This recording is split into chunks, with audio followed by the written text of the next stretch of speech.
South America is a beautiful and culturally rich continent to explore. In South America, Latin American culture is a grand and optimistic. Unfortunately, Latin America has a dark side and that revolves around gangs. Most notably, MS-13 and M18 have plagued Latin America for more over a decade, especially in El Salvador. El Salvador has seen its fair share of gang activity, and amongst those gang activities, adolescents have contributed to Salvadorian gangs as being their young recruits.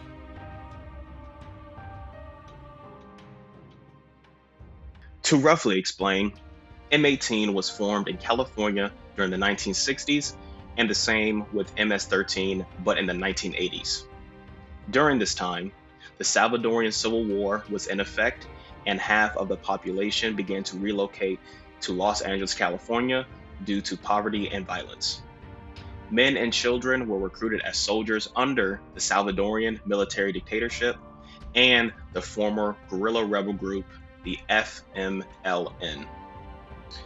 During the 1990s, the war on drugs and anti-immigration policies were becoming more relevant, and by 1996, Bill Clinton enacted the Immigration Reform Act, which called for the deportation of documented or undocumented immigrants with criminal records.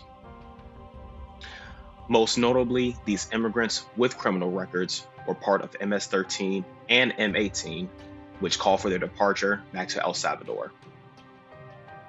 One article specifies that between 1998 to 2005, more than 200,000 immigrants were sent back home, with 90% being sent back to Latin America. Even though MS-13 and M18 were created out of the Salvadorian Civil War and protection from enemy gangs and also people who did not like El Salvadorians, there are some other external factors that need to be mentioned to the rise of these gangs, especially how these factors inflicted the youth.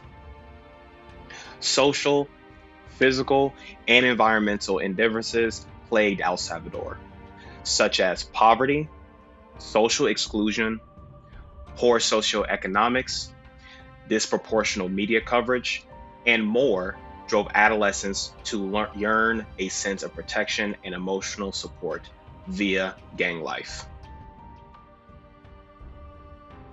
Multiple solutions have been created to combat gang violence, but have been unsuccessful. During the 2000s, the Salvadorian government implemented the Mano Dura and the Mano Extendida. Both policies gave ideas on how to suppress gang activity and youth rehabilitation. Although these policies meant well in the beginning, it did violate United Nations policies for children's rights, and a new Mano Dura had to be created. The reason why a new policy was made was the mass incarceration of kids as young as 12 who displayed anything gang related, such as dress code, tattoos, hairstyle, or anything that resembled around gang life. It was all fair game to the Salvadorian police. Consequently, this new Mano Dura policy didn't work either. On the other hand, youth rehabilitation, public health, and community programs have given better results for the youth, but it is still problematic. One article specifies that while this policy means well, it fails to consider poverty-stricken neighborhoods where gang activity is more prevalent. As of today, gang crackdown in El Salvador has increased. President Nayib Bukele of El Salvador began his war against MS-13 and M18 back in 2022, and as of 2023, crime has fell down by 70%. While this is progress, numerous human rights violations are being conducted during this crackdown, yet the citizens could care less of what happens to these gangs. As of 2024, over 83,000 El Salvadorians have been accused and arrested of gang affiliation, leading to the overcrowding of El Salvadorian prisons.